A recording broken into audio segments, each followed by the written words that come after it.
histori yang jelas, ya kami tidak akan malu untuk mengakui, oh ya itu kami salah, kalian benar. Itu tidak masalah. Yang penting adalah bagaimana membangun sebuah diskusi yang berdialektika. Ingin menyatukan bahwa narasi bahwa di Lombok khususnya mempunyai kisah yang luar biasa ya. Biasa ya, toleransinya yang sangat tinggi. LHSS ini katanya lebih banyak mengangkat Bali nih. Bagaimana sebetulnya pandangan bahwa kenapa harus banyak Bali di Bali?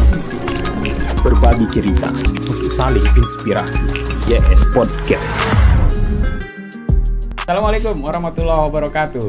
Waalaikumsalam. Oke, jumpa lagi bersama Bang YS di YS Podcast. Kita akan berbincang asik terkait dengan sebuah komunitas. Ini yang para pencinta sejarah ini, pencinta sejarah Lombok. Nanti bagaimana sebetulnya kiprah teman-teman ini untuk tetap menggali ya, mencari tahu untuk memberikan kenangan digital atau pengetahuan kepada generasi penerus. Tentu semangat teman-teman ini sangat luar biasa, menggali sejarah dengan cara-cara kekinian, kemudian boleh saya katakan mempertahankan idealisme. Kita kan pokoknya diskusi santai aja ini sambil kita ngopi, sambil diskusi hangat. Oke, perkenalkan dua orang teman saya yang sudah hadir di sini. Ada Bang Agung ya. Oke, Bang Agung, dan ada Pak Gegen. Siapa? Ya, oke. Ini sebetulnya Pak Gegen ini dia kembali ke sini nih. Iya. YS mengundang kembali. Ya, karena Pak Gegen ini termasuk orang yang awal-awal duduk ketika saya memulai podcast ini, dan saya banyak berdiskusi terkait konten. Kita menjadi konten kreator bareng-bareng dengan Pak Gegen. Oke, Pak Gegen dan Bang Agung. Kita berbicara sebuah komunitas nih. Jadi inilah sebetulnya wujud kepedulian ya. Kepedulian teman-teman yang merasa bahwa kita memiliki sejarah yang terdokumentasi dengan bagus. Tapi bagaimana menyajikannya, bagaimana mengemasnya menjadi diskusi-diskusi asik. Nah, ini kan tantangannya. Nah, boleh bercerita dulu deh ini. Sebetulnya LHSS ya. Iya, LHSS ini kapan terbentuknya? Boleh diceritakan nih Pak Agung dulu ya. Ya, terima kasih. Ya. Podcast YS ya, dengan Bang Yusron. Siap, terima kasih. Ya. Sebelumnya saya akan sedikit menjelaskan mengenai LHSS. Ya. Mungkin LHSS itu singkatan dari Lombok Heritage and Science Society. Di mana LHSS ini dahulunya pernah mengikuti organisasi di sebelum LHSS ya. Ada induknya dulu ya? Ada induknya. Memang kita tidak akan pernah memungkiri hal tersebut. Jadi kami juga ketemunya dari organisasi itu juga. Boleh saya sebutkan juga nama organisasinya, yaitu LHS, Lombok Heritage Society. Ya, Lombok Heritage Society ini dulu kami bergabung di tahun 2018 kurang lebihnya. Saya sendiri langsung ketemu dengan Pak Gegen, kemudian ketemu dengan anggota-anggota LHS pada saat itu. Kemudian kami diskusinya di media sosial. Ya, media sosial, salah satunya di Facebook ya. Facebooknya LHS. Di sana banyak diskusi. Kami sangat senang juga. Ya, artinya di sana terbuka diskusinya. Jadi apa yang perlu kita bahas dibahas juga. Jadi komunitasnya terbuka ya. Jadi terbuka untuk masyarakat umum ya. Masyarakat umum. Kemudian pada saat di LHS kami juga sempat membuat acara pameran. Acara pameran itu di tahun 2019 ya Pak Gegen ya, atau 2020 ya, saya lupa. 2020. Akhir 2019 kalau nggak salah ya. Ya, pameran di mana ini? Pameran itu di Epicentrum. Pameran Epicentrum. Ya, pameran foto. Pameran foto ya. Oke. Pameran foto itu ya pameran foto-foto sejarah. Artinya banyak wajah-wajah yang mungkin sudah pernah berseliwer di media sosial lah ya. Media sosial, cuman mungkin ada yang pernah keliru juga. Kadang-kadang kan foto-foto yang ada di internet narasinya berbeda. Betul. Kemudian ketika kita adakan pameran, ternyata lain, ternyata pokoknya berbeda. Oke. Gitu. Jadi, ini sangat luar biasa. Ini bentuk literasi sejarah ya. Teman-teman hadir memberikan, ini jelas kalau tidak ada kepedulian atau bentuk pengabdian lah kalau saya katakan ya. Teman-teman ini peduli gitu loh, peduli menghadirkan sejarah-sejarah. Ini yang kita harus tahu loh. Nah, bahwa dulu datanya seperti ini. Nah, ini harus disampaikan. Pak Gen, sebetulnya melihat situasi saat ini nih, di tengah literasi digital orang sering katakan, kemudian memadukan dengan literasi sejarah, ini kan bukan main ini Pak Gen. Mencari literatur ini kan, mohon maaf, bukan di tempat kita literatur yang lengkap gitu loh. Nah, tantangannya sebetulnya awalnya seperti apa dulu Pak Gen? Dari mengadakan pameran ya, antusias nggak masyarakat kita untuk mengunjungi itu? Kan di situ bisa terlihat itu dari ramainya kunjungan gitu. Oke. Ya, jadi melanjutkan ceritanya Pak Agung tadi. Jadi setelah kita membentuk, sebelum saya menjawab pertanyaannya Bang Yusron ya, saya lanjutin lagi masalah LHSS ini. Jadi setelah kami membuat pameran itu di Epicentrum sekitar bulan November kalau nggak salah waktu itu selama hampir seminggu ya Gung ya. Ya, hampir seminggu. Seminggu itu sehari kunjungan tuh hampir 1.000 Pak. Wah. 1.000 orang, ribuan lah. Itu cukup antusias. Mungkin itu adalah hal pertama yang ada di Lombok yang telah kita lakukan oleh komunitas sejarah. Nah, setelah acara pamerannya sukses, barulah kemudian orang-orang panitianya ini berkumpul, akhirnya karena ada sesuatu dan mungkin karena dinamika organisasi ya Pak ya. Oke, biasa itu. Di LHS kami mungkin merasa tidak cocok, akhirnya kami membentuk lembaga baru namanya LHSS. Jadi orang-orang yang di LHS akhirnya bedol desa ke LHSS gitu, seperti itu. Jadi tahun 2021 ya kita bikin akta pendirian, akta pendirian organisasi perkumpulan sampai sekarang. Jadi mengenai pertanyaan Pak Yusron, memang sejarah kan awalnya memang yang kita jadikan sebagai sasarannya kan awalnya gini.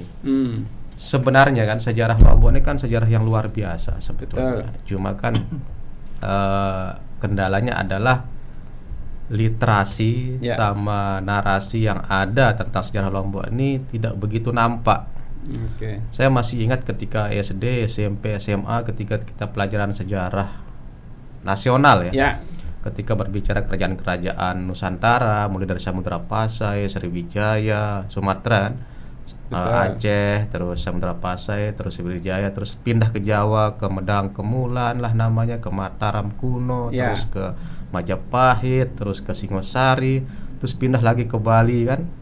Ada kerajaan Badung, ada kerajaan ini. Tapi ketika sudah sampai Bali, kerajaan sejarah itu lompat biasanya ke Maluku larinya. Wah, seolah-olah hilang ini dari catatan sejarah Sulawesi. Terus saya bertanya-tanya, kok sejarah Lombok kok enggak ada gitu kan? Seperti apa? Akhirnya saya penasaran sekali itu. Akhirnya mencari, coba belajar sejarah tahun 2000 ketika saya masih kuliah, 2004 lah saya coba belajar. Baru saya menemukan ketika ternyata referensi sejarah Lombok ini ternyata luar biasa Pak Yusuf. Jadi memang data-datanya itu memang kita tidak pegang. Itu ternyata banyak di perpustakaan luar. Nah, ini dia nih. Ya, apalagi manuskrip kuno itu kan. Betul. Di Museum NTB itu ada sekitar 1.200. Terus di Gedung Kertia yang di Bali itu ada sekitar 2.300. Itu masuk manuskrip kuno ya. Lontar, Babat, Hikayat dan sebagainya. Banyak sebetulnya ya. Di Ledan itu sampai dibuatkan sebuah tempat namanya Pojok Lombok. di Museum Ledan itu khusus tentang benda dan manuskrip Lombok. Itu jumlahnya hampir 10 ribuan Pak Yusron. Itu baru manuskrip kuno. Belum lagi data-data tentang yang ketika masa kolonial ya, ketika Belanda mulai berkuasa di sini, banyak dibuat di data-data penelitian, data-data sejarah. Itu ternyata buku tentang sejarah Lombok itu ketika saya dokumentasikan, dulu saya berpikir cuma 1, 2, 3 gitu kan. Betul, memang terbatas sekali juga. Ternyata buku-buku sejarah Lombok yang berbahasa asing, terutama yang berbahasa Belanda dan atau berbahasa Inggris itu hampir sekitar 300-an. Yang saya dokumentasikan itu banyak sekali. Banyak itu ya. Jadi yang terkenal sekarang ini kan paling bukunya yang Lombok kan, kalau penulis lokal itu kan banyak paling Lalu Jelengat, terus Haji Lalu Muhammad Ajhar, terus lalu Lukman. Terus ya itu para penulis lokal lah. Terus yang terkenal paling ya Van der Kraan. Padahal sebelum Van der Kraan tuh masih banyak lagi yang buku. Nah, inilah coba kita angkat bahwa ternyata sejarah Lombok ini sangat gemilang. Cuma karena generasi muda tidak mempunyai dokumen, tidak mempunyai literasi itu, jadilah sejarah ini gelap gitu kan. Nah, salah satu misinya LHS ini adalah bagaimana mengungkap sejarah Lombok ini dengan apa adanya, apa faktanya, tapi dengan berpegang pada referensi sejarah. Seperti itu sih Pak. Jadi patokannya ini kalau nggak ada di catatan sejarah, ini tidak akan menarik untuk didiskusikan. Iya betul. Kan ada istilah juga no dokumen no history kan. Tidak ada dokumen, tidak ada sejarah. Betul. Ini jadi menariknya seperti ini Pak Gen. Jelas kita ini perlu tahu catatan sejarah daerah kita itu seperti apa dahulunya. Cuman karena di kita ini lebih banyak dengan menerima dongeng atau pitutur. Nah inilah yang mungkin yang menjadikan itu berkembang sesuai dengan kemauan pencerita gitu. Nah ini sangat luar biasa kalau ternyata bisa teman-teman telusuri terkait hasanah yang ada di Pulau Lombok gitu. Nah sambutannya sekarang nih dari beberapa mengadakan kegiatan pameran tadi sudah. Nah dalam kegiatan diskusi Bang Agung nih, diskusi yang terjadi di LHSS ini seperti apa sebetulnya? Teman-teman ini hangat nggak membuka forum-forum diskusi, perdebatannya itu seperti apa? Ini pengen tahu nih. Tidak jauh beda juga dengan LHS dulu ya. Kita juga membuka forum juga di LHSS di Facebook juga. Kemudian kita juga ada grup WAG juga ya. WA Group. Kemudian di sana banyak diskusi-diskusi hangat lah. Jadi banyak juga yang mungkin punya referensi yang berbeda, dan diskusinya juga terutama di WA Group ya, Pak Yusron. Di sana kami menerima apa adanya istilahnya kami menyajikan sejarah itu sesuai dengan literasinya atau fakta sejarah, kemudian narasi yang kita kembangkan di sana akan menjadi bahan diskusi. Ada bahkan ada banyak beberapa yang berbeda lah. Itu selalu muncul kan. Ada ketidaksesuaian data karena menurut dia bukan begini gitu. Nah ini tapi ketika bisa menyajikan data kan ini sesuatu hal yang berbeda gitu lah. Dalam perkembangannya nih Pak Gen nih, grup-grup diskusi ini kan sekarang sudah beralih ke virtual nih.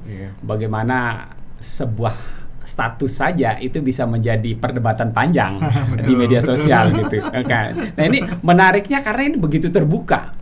Siapapun bisa mengomentari, siapapun bisa memiliki pendapat sesuai dengan pengetahuannya. Nah jadi pengalaman Pak Gegen ketika diskusi terbuka di media sosial ini membangun narasi-narasi positif nggak kira-kira yang dilakukan oleh teman-teman? Kalau kami sih berpikirnya begini, pada prinsip dasarnya adalah apapun sejarah Lombok tuh kita buka aja apa adanya. Artinya mau narasinya kadang pro Bali, kadang narasinya pro Sasak, kadang narasinya pro Pejanggi, atau kadang menjatuhkan Seleparang. Contoh ya. Ya silahkan kita buka aja. Nanti dari diskusi itu akan membangun sebuah dialektika. Jadi kita tidak merasa paling benar sendiri. Jadi kalau memang ada pendapat lain tapi didukung dengan referensi yang jelas, didukung dengan fakta yang jelas, didukung dengan histori yang jelas, ya kami tidak akan malu untuk mengakui oh ya itu kami salah, kalian benar. Itu tidak masalah. Yang penting adalah bagaimana membangun sebuah diskusi yang berdialektika. Jadi yang terjadi sekarang ini kan kadang misalnya Po Gading selalu menarasikan bahwa Po Gading lah yang paling bagus, Po Gading lah yang paling memiliki catatan yang paling tinggi, yang paling hebat. Di desa lain juga demikian, katakanlah Marong, katakanlah Rumbu, katakanlah Hapitai, semua mengangkat. Betul. Jadi coba dari yang sebenarnya tidak masalah, yang penting ada dialektika di sana. Cuma ketika ada terjadi perdebatan jangan menuju ke debat kusir. Ini yang menjadi permasalahan.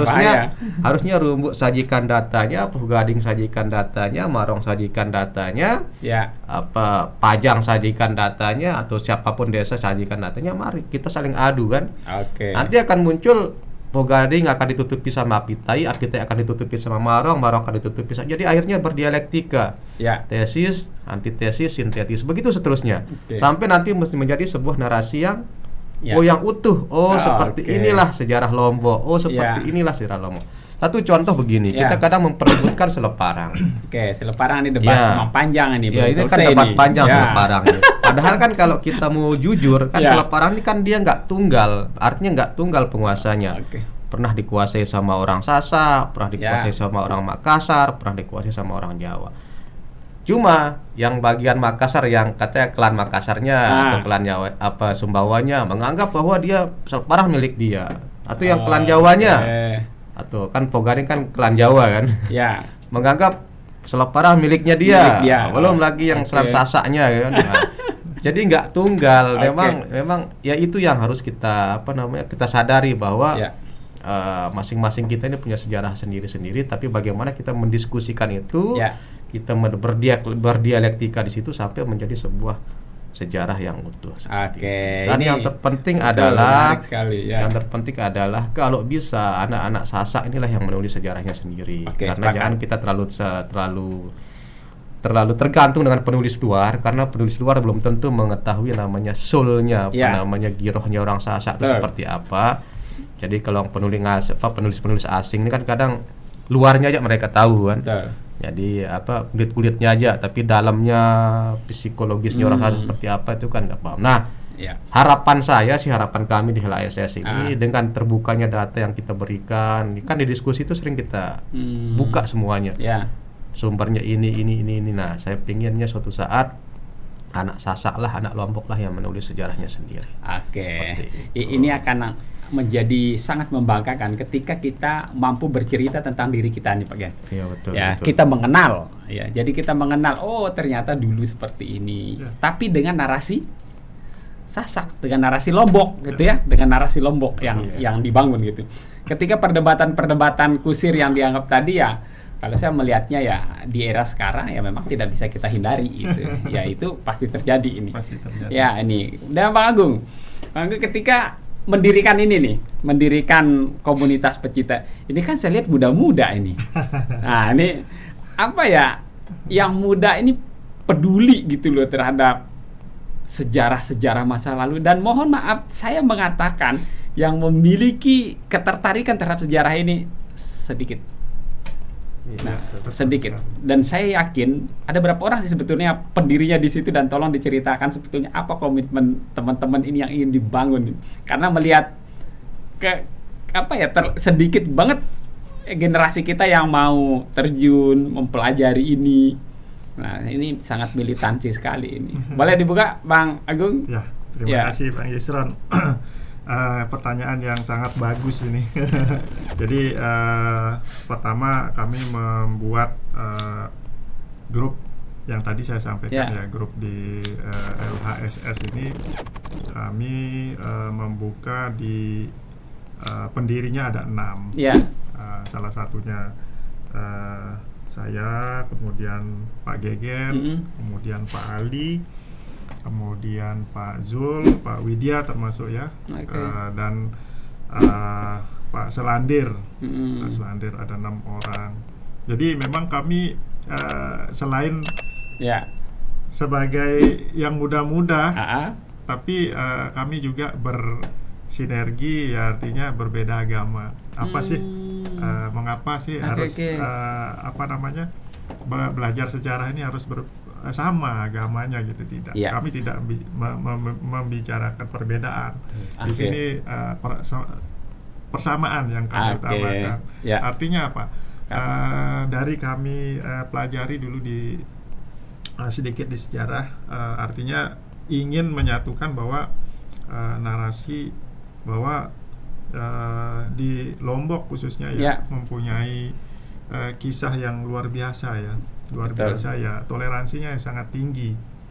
Ya itu yang akan kami kemas supaya tidak tidak hilang atau tidak musnah di dalam kurun waktu yang selanjutnya nanti. Itu yang kami tingkatkan.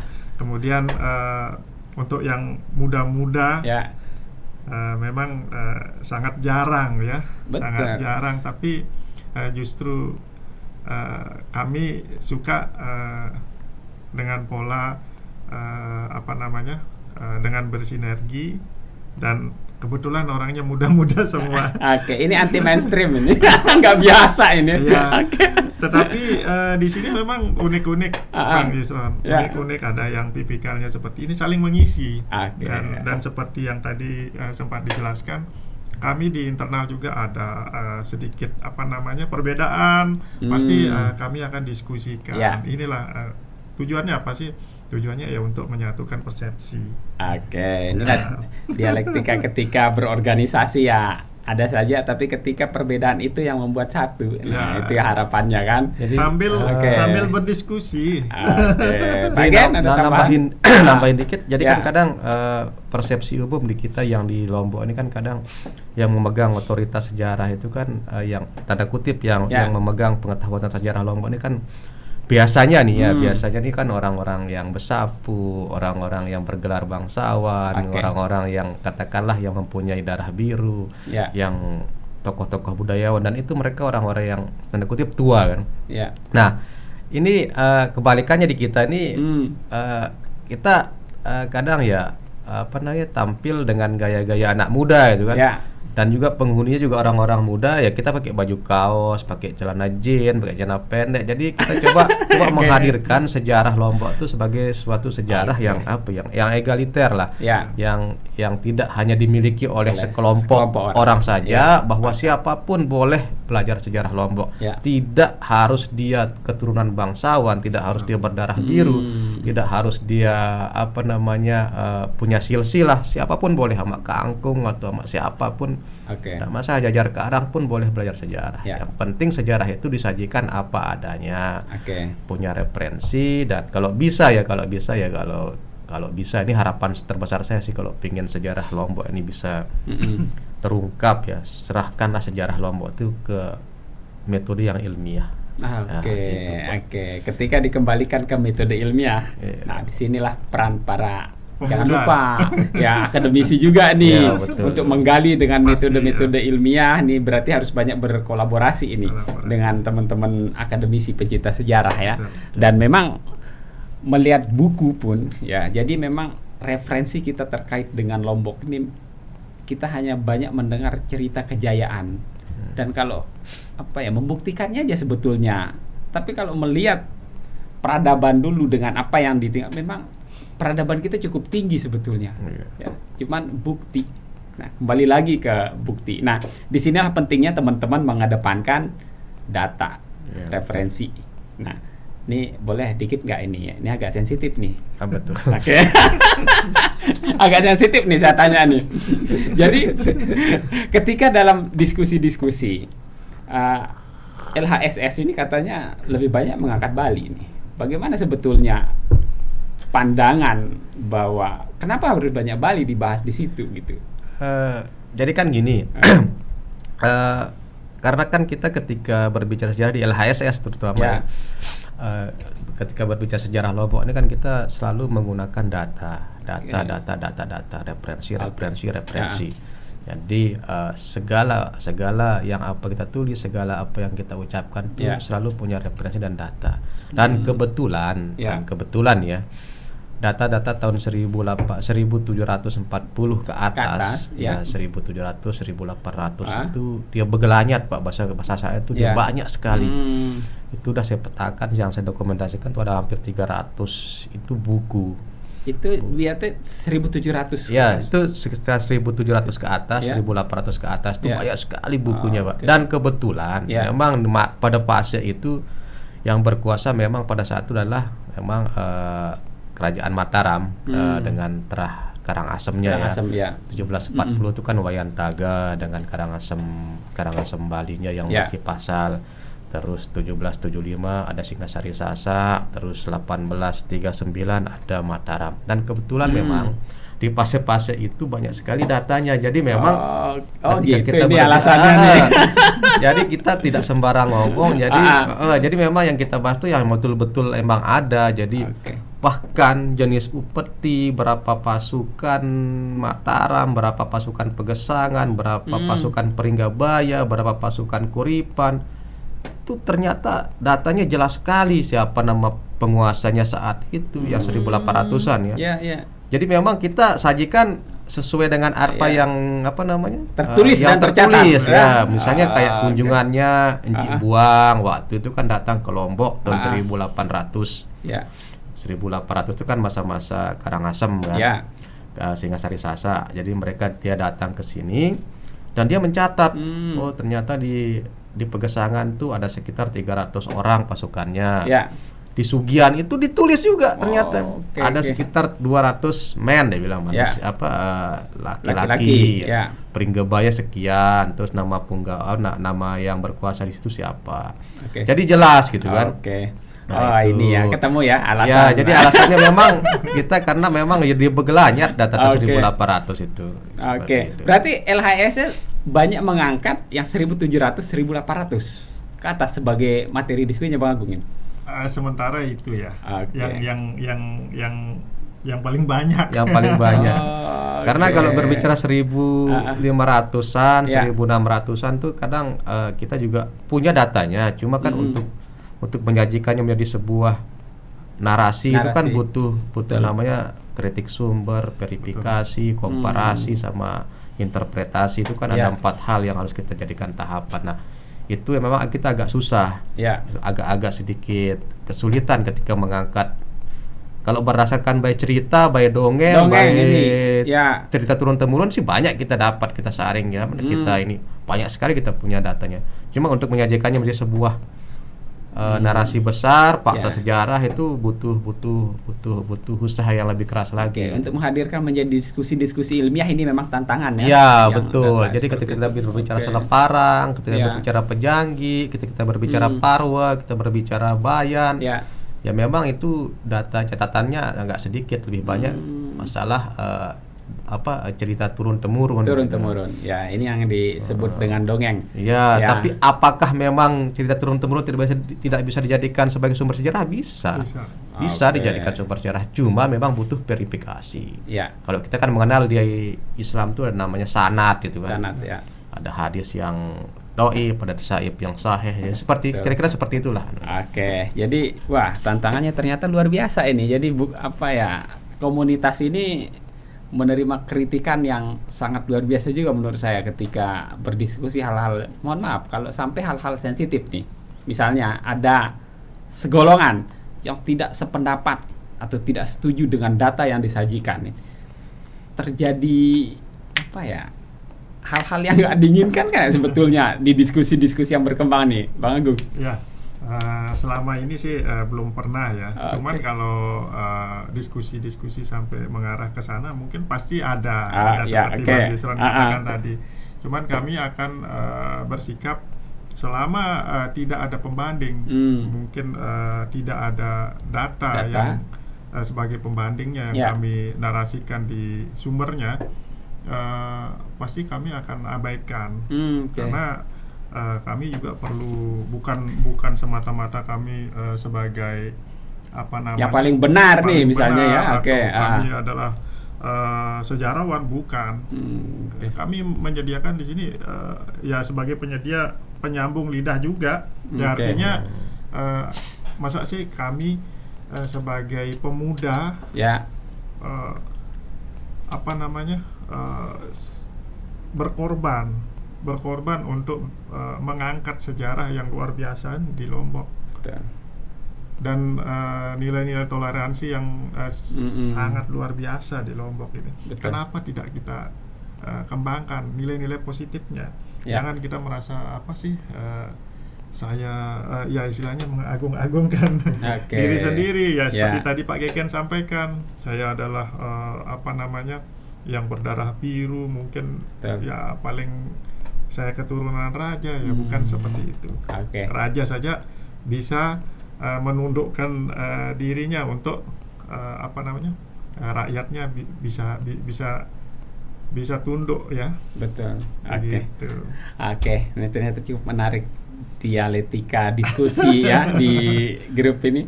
Nah, perkembangannya Pak Gen sekarang ini. Jadi komunitas ini sudah berjalan sejauh apa nih kegiatan-kegiatannya? Kan tentu ini sasarannya kan banyak kaum milenial nih. Nah, apakah komunitas ini nih akan dibawa menjadi sebuah gerakan sosial atau apa ke depannya Pak Gen? Kalau melihat ini kan ternyata saya melihatnya gini, wisata religi ternyata luar biasa loh. Orang dari Malaysia yang ke sini kalau disajikan paket wisata religi sangat tertarik mereka. Nah, sejarah kenapa tidak gitu loh, bahwa sejarah ini mampu menggait orang untuk tahu lebih dalam terkait dengan Lombok ini. Apakah ada arah ke sana Pak Gen? Iya, sebetulnya arah ke sana ada Pak, dan kami juga ternyata mempelopori juga kemarin di acara yang di pameran foto yang di museum kemarin yang ini ya. Ini ya. Iya, yang bulan Lombok Sumbawa ya. Desember ya 2021 dan kami mempelopori namanya Heritage Tour kemarin. Kami pinjam bisnya City Tour. Jadi kami ajak keliling peserta di beberapa destinasi yang mempunyai nilai sejarah seperti Ampenan, terus jalan Langko yang banyak ditumbuhi pohon-pohon tua, terus bekas lokasinya Kerajaan Mataram yang di yang di kantor gubernur yang sekarang, terus ke makam Panham, terus ke Cakranegara, dan memang potensi untuk Lombok ini ya, potensi untuk menjadi sebuah wisata sejarah itu sebenarnya besar sekali potensinya, karena kita pertama punya histori yang kalau diangkat itu akan menjadi sebuah sesuatu yang bisa mungkin effortnya bisa besar ya. Cuma kendalanya adalah di sini kita tidak mempunyai situs. Ini dia. Jadi itu yang jadi banyak pertanyaan loh. Jadi kalau kita berbicara, kita ambil contoh kali ya, di Jakarta ya kan ada kota tua. Ada kota tua. Di Semarang ada kota lama ya. Ya mereka masih utuh bangunannya. Terus di kota tua Jakarta juga bangunan mereka juga masih utuh. Nah, kendalanya kita di Lombok ini ketika kita ingin ngangkat wisata sejarah ini, ternyata kita tidak punya situs-situs itu kan. Kayak di Ampenan ini kan ternyata kan udah berubah semua kan. Jadi bangunan-bangunan yang ada sekarang adalah bangunan-bangunan yang udah direnovasi dan pemiliknya pun itu bukan lagi pemerintah, udah milik pribadi. Kalaupun kita punya situs itu paling ya makam Panham, Taman Mayura, Puri Lingsar, yang Narmada, yang inilah yang masih umum. Itu sih kendalanya. Cuma kedepannya kita juga pingin ngangkat sih Pak wisata sejarah ini. Cuma sebelum kita sampai ke sana, yang kita tekankan pertama kali adalah diskusinya Pak. Jadi bagaimana supaya sejarah Lombok ini banyak yang tahu. Makanya kami kemarin banyak melakukan kegiatan selain pameran foto juga ekskursi. Ini kita mengunjungi tempat-tempat bersejarah dan yang kita padukan dengan data-data gitu kan. Puri Gunung Sari, Puri Linggasana. Ini pembuktian sesuai dokumen Tanjung Karang betul. Jadi kita kayak kembali ke lorong waktu. Napak tilas ya. Napak tilas kan ketika sampai ke Tanjung Karang kan. Tanjung Karang ini kan sebenarnya tempat pusat bisnis pertama di Lombok kan. Kita kembali ke 200 tahun yang lalu, kita coba bayangkan di sini sesuatu yang ramai. Jadi hal-hal seperti itu yang coba kita angkat. Ternyata cukup menarik ini Bang Agung nih. Jadi ketika sebuah komunitas ini mampu menghadirkan diskusi-diskusi menarik, kemudian tantangan berikutnya adalah sebetulnya kemasan. Ya, bagaimana mengemas ini? Tentu dengan gaya-gaya kekinian nih, milenial ya. Ya, ini tantangan menurut saya menyajikan sejarah. Memang kendalanya adalah dokumentasi. Ya, dokumentasi saat ini yang dimiliki teman-teman nih ya, yang dimiliki teman-teman itu sebetulnya kalau bisa kita pakai persentase nih. Seperti apa gambarannya Bang Agung nih, persentase dokumentasi yang dimiliki teman-teman ini untuk berbicara misalnya mengangkat tentang Seleparang. Ya, Seleparang saja kan seperti katakan Pak Gegen ya, klaim ya dari mana-mana Pak Gen. Ada yang mendapatkan cerita dari nenek moyangnya, bukan gitu, tapi seperti ini. Nah, kalau berbicara data-data, dokumentasi yang dimiliki teman-teman LHSS, kira-kira seperti apa yang dimiliki Bang Agung? Ya, khususnya ya seperti yang tadi disampaikan dari tahun 1700-an gitu ya. Kami memiliki dokumen-dokumen tersebut, terutama di foto-fotonya ya. Di mana mulai foto itu di tahun sekian kami sudah punya, dan itu juga banyak juga yang sudah berseliweran di Google ya, atau di media sosial lainnya. Cuman ya kembali lagi kadang-kadang punya narasi yang berbeda-beda. Nah, ini dia. Siapa tahu searching sebuah nama muncul orang yang ya ini kan bisa jadi penamaannya kan. Kita nggak tahu apa tujuan penamaan orang yang mungkin menyamarkan sejarah. Tapi kan bisa saja terjadi itu gitu loh. Dinamakan filenya dengan nama tertentu sehingga generasi kita itu kabur jadinya bahwa tidak. Ini jadi kan perdebatannya itu masih perdebatan kusir. Bahkan ada suatu teman yang punya tanda kutip darah biru ya, mereka punya silsilah yang jelas itu memasang foto seseorang yang sebetulnya yang dianggap sebagai leluhur mereka. Tapi ketika kami telusuri dan ketika kami coba verifikasi dan cross check, ternyata itu itu bukan yang diklaim gitu. Artinya apa? Artinya seorang yang mengaku dirinya seorang yang bangsawan, seorang kadang salah juga ketika mengidentifikasi leluhurnya sendiri gitu kan. Ini fatal ini. Jadi foto orang lain dianggap sebagai leluhurnya, padahal itu bukan dia ya, itu kan nama orang lain gitu. Klaim leluhur ini. Itu karena foto-foto yang berseliweran di internet itu, Pak. Jadi betul. Jadi orang bikin caption sendiri, bikin dianggap ini leluhur saya, padahal bukan. Nah, ini pentingnya. Ini pentingnya literasi sejarah ketika bisa membawa di digital ini Pak Gen. Karena begini saya mengatakan. Jadi bisa saja karena kita men-searching nama sesuatu, file itu betul foto itu tersebut, tapi dinamakan dengan file yang berbeda. Ini suatu saat menurut saya kalau tidak ada yang mengkanter, tidak ada yang membenarkan, tidak ada, ini akan kabur ke depan. Karena digital ini akan tercatat. Adik-adik, misalnya anak sekolah nih yang memiliki tugas, tolong cari foto si A. Yang di searching tapi kan anak-anak taunya yang fakta yang kontekstual bahwa dia dapatkan itu. Nah, itulah diyakini sebagai ini namanya si A. Nah, usaha teman-teman LHSS ini seperti apa sebetulnya nih? Kalau saya melihatnya tantangan digital ini. Jadi tantangan digital bahwa untuk membantu menyajikan fakta kan sudah banyak nih data-data yang dimiliki. Nah, tentu sekarang adalah menyajikan data-data itu agar tidak seperti buku, tidak seperti lembaran koran yang data yang dimiliki kan bentuknya seperti itu kan. Nah, menyajikannya dalam bentuk kekinian agar itu terdokumentasi dengan cukup baik gitu loh, dengan materi-materi yang saat ini yang teman-teman sukai, misalnya di Reel, di Short, di TikTok lah segala macamnya. Itu gimana Bang Agung?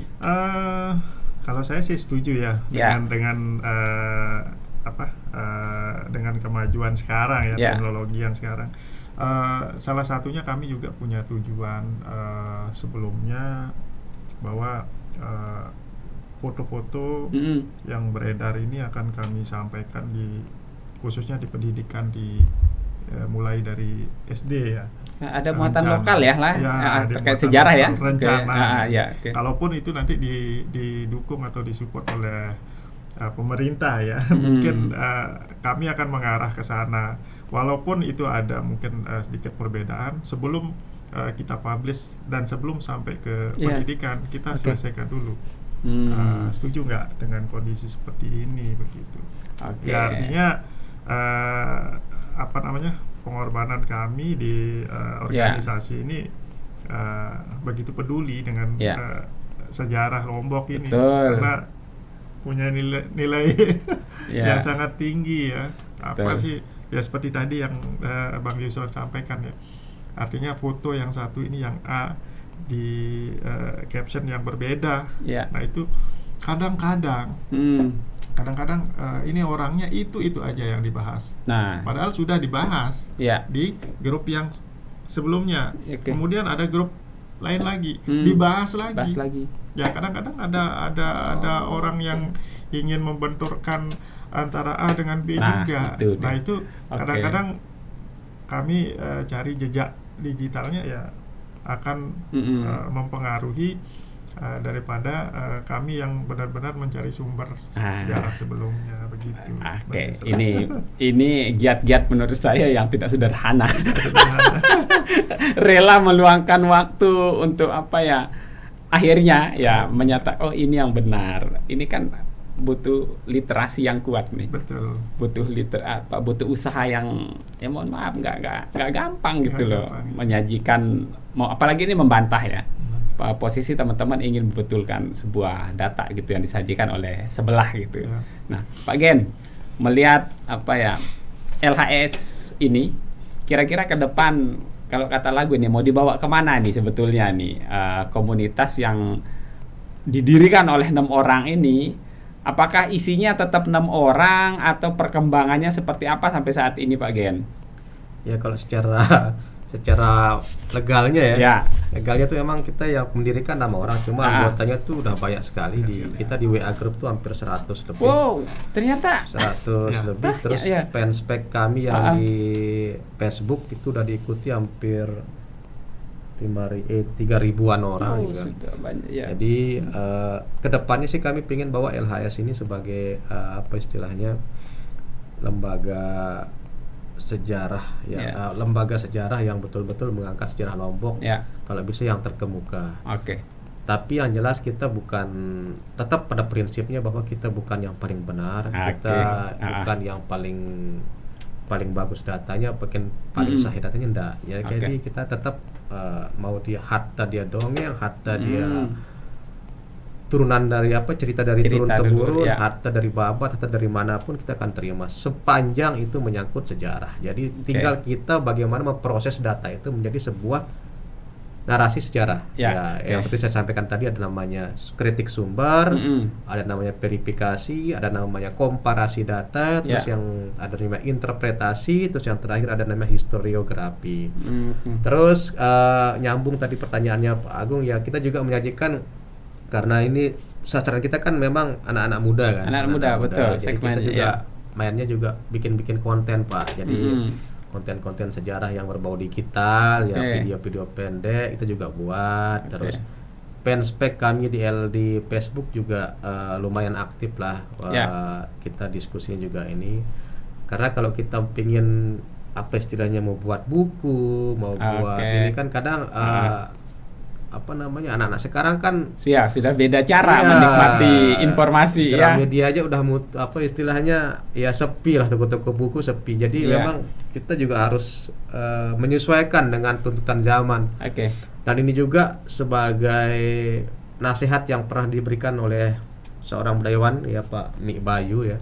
Pernah kami berkunjung ke sana. Kalau bisa narasi-narasi sejarah ini disampaikan dengan cara-cara kekinian, ya dengan video, konten YouTube seperti karena itu mungkin lebih akan ada banyak yang nonton, akan banyak yang melihat ketimbang kalian kalau hanya menulis buku seperti itu. Jadi kita udah mengarah ke sana Pak.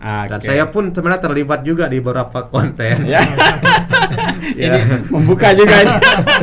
Ya jadi kalau ada nemuin narasi-narasi sejarah ya mungkin ya itu juga bagian dari ikhtiar saya untuk lebih membuat sejarah Lombok ini lebih membumi, lebih diketahui oleh siapapun. Oke, sangat luar biasa. Memang ketika kita membidik sebuah segmen, maka masuklah dengan cara-cara segmen itu bergaul. Dengan cara-cara segmen itu menerima informasi gitu. Nah, ini pertanyaan saya terakhir nih buat Bang Agung.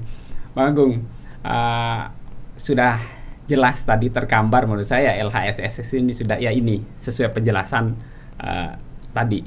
Kebetulan kemudian nanti ini untuk pengembangan ada nggak keinginan harapannya ke depan bahwa sebuah komunitas ini untuk menggait lebih banyak lagi yang tertarik, yang berminat gitu, atau bahkan saya katakan yang tidak berminat sejarah itu untuk mau tahu sejarah gitu. Nah, itu yang sangat penting sekali. Tentunya kami juga minta support kepada semua semua kalangan umum, masyarakat umum juga. Tentunya kami juga tidak akan terus-menerus untuk menjadi mengorbankan untuk mengulas sejarah Lombok ini. Betul. Harus ada regenerasi juga. Nah, di mana regenerasi ini juga pasti kami akan membumbui supaya sejarah ini akan tetap lurus dan tidak mungkin ada sedikit bengkok kita luruskan. Betul ya. Kemudian seperti tadi yang disampaikan tentunya belajar sejarah ini pasti tidak mudah ya. Betul. Tidak mudah, dan saya juga dari kecil saya memang sedikit suka sejarah. Kemudian saya di SMP, kemudian di SMA lepas juga sejarah. Setelah saya tamat SMA, kemudian saya baru belajar tentang sejarah gitu. Karena awalnya sih memang terus terang saja saya pengen tahu juga alur sejarah di Lombok ini seperti apa. Awalnya mungkin dari silsilah. Penasaran dengan silsilah keluarga misalnya ya. Gitu. Saya ini dari mana sih sebenarnya? Ya mungkin ditelusuri dari buku-buku referensi, pasti akan ketemu. Pasti akan ada jalannya gitu. Betul. Ya artinya dengan kondisi yang tidak ingin tahu sejarah itu pasti akan mengarah ke sana. Tidak ada bukan untuk kalangan muda saja. Kadang-kadang dari muda sampai yang lingsir ya bahasanya di sini betul. Juga. Betul. Jadi harus masuk ke semua segmen. Pak Gian, ada yang ingin disampaikan harapannya terakhir terkait LHSS? Closing statement ya. Jadi menurut saya belajar sejarah itu penting Pak. Jadi dengan belajar sejarah itu kita bisa mengetahui masa lalu. Dengan mengetahui masa lalu kita bisa mengambil iktibar atau pelajaran dari masa lalu itu supaya bisa kita jalankan di kehidupan yang sekarang. Seorang sejarawan pernah menganalogikan belajar sejarah itu seperti menarik busur anak panah Pak. Jadi ketika semakin kencang kita menarik ke belakang, maka lesakan anak panah itu semakin keras. Begitupun dengan sejarah. Semakin keras kita belajar sejarah masa lalu, semakin banyak pelajaran yang akan kita dapat. Dan dengan pelajaran yang kita dapat itu akan bisa menjadikan kita pijakan untuk yang saat ini. Itu yang pertama. Yang kedua, yang ingin saya sampaikan adalah ini mengutip juga pedoman umum dalam ilmu sejarah bahwa kebenaran sejarah itu nisbi. Jadi tergantung dari sudut pandang mana kita melihatnya. Jadi tidak mutlak. Sejarah itu seperti ini, tergantung dari mana kita ngelihatnya. Jadi tidak mesti LHSS itu benar, tidak mesti yang sebelah juga benar, tidak mesti. Yang penting kita sama-sama belajar dialektikanya jalan. Sehingga kalau dialektikanya jalan, jadilah namanya tesis, antitesis, sintetis, seperti itu, Pak. Ini dalam rangka saling melengkapi. Ya, betul. Ya, nah semuanya memang kalau tidak kolaborasi, ini kan bentuk kolaborasi semua ini Pak Gen dan Bang Agung ya, untuk menghadirkan bahwa literasi sejarah ini dikontekstualkan dengan kondisi saat ini, ya penerjemahannya sebetulnya ke konten. Nah, bagaimana menghadirkan konten ini juga tantangan untuk generasi saat ini. Oke, sahabat YES Podcast, sangat luar biasa pembahasan saya malam ini terkait dengan sebuah komunitas yang rela menghibahkan waktunya, rela menghibahkan pengetahuannya, kecintaannya, yang jelas butuh banyak pengorbanan ya. Saya yakin, cuma saya nggak tanya pengorbanannya ini. Saya yakin banyak pengorbanan yang teman-teman ini sudah lakukan, sehingga apa yang menjadi perdebatan-perdebatan dan pada akhirnya kita bisa terbuka bahwa menerima sebuah kebenaran itu ya jika bisa disajikan dengan data dan fakta. Nah, cuman kembali lagi, silakan yang tidak bisa menerima ya sajikanlah, ya berikanlah data-data yang saya rasa teman-teman sudah dicatatkan tadi terbuka. Ya, perdebatannya terbuka, saling melengkapi. Oke, sahabat YES Podcast, sangat menarik. Tentu ini bukan konten terakhir terkait dengan bagaimana kontribusi teman-teman ini. Nanti kita akan bahas lagi di segmen berikutnya. Ada apa lagi Pak Gen yang bisa kita bahas nanti terkait sejarah? Nanti teman saya insya Allah kalau ada kesempatan akan bahas Ampenan. Karena Ampenan ini kan luar biasa sekali. Pusat peradaban Lombok. Ya istilahnya kalau metropolisnya Lombok itu ya Ampenan sampai nanti terus bahas Ampenan juga, nanti kuliner Ampenan. Karena heterogennya Ampenan ini sehingga melahirkan sebuah budaya yang komplit di sana. Yang komplit sampai sebuah kuliner itu banyak sekali di sana. Nanti coba Bang YES bisa kulik nanti. Seperti itu. Akan jadi sangat menarik jika kita ingin tahu siapa diri kita, maka pelajarilah siapa kita terdahulu, bisa menelusuri sejarah kita. Dan semoga perjuangan teman-teman ini, ikhtiar teman-teman ini bergerak di bidang ini mampu memberikan sebuah catatan digital ya untuk generasi yang akan datang. Kita bisa jadi 2-3 generasi yang akan datang ini akan mengetahui apa yang kita perbicarakan malam ini, Pak Gen dan Bang Agung.